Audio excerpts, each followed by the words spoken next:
Uy sharoitida iftorlik uchun hayit dasturxonlari uchun patirchili tayyorlaymiz. Birinchi marta tayyorlashim bo'lsa ham shunaqangi o'xshab chiqdi. Kam tayyorlaganimdan o'zim afsuslanib qoldim. Idishimizga suv, sut, margarin, tuz, shakar, dro'jji hammasini solib aralashtirib olamiz. Unimizni elab solib xamir qorib olamiz. Qorigan xamirimizni bo'laklarga bo'lib olamiz va yarim soatga tindirgani qoldiramiz. Tin olgan zolachalarimizni xuddi videodagi qilib yonlariga pichoq urib chiqamiz. Qo'limiz yordamida ochib olib patircha shaklini berib olamiz.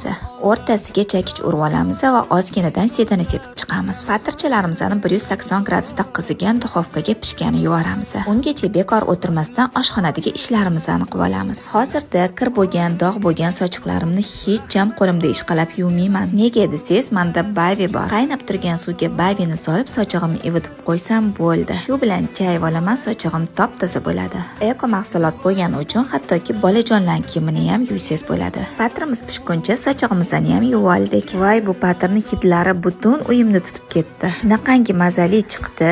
Qaynana kelin novvoychoylar bilan maza qilib yeb oldik. Iftor dasturxonlari uchun siz ham albatta qilib ko'ring.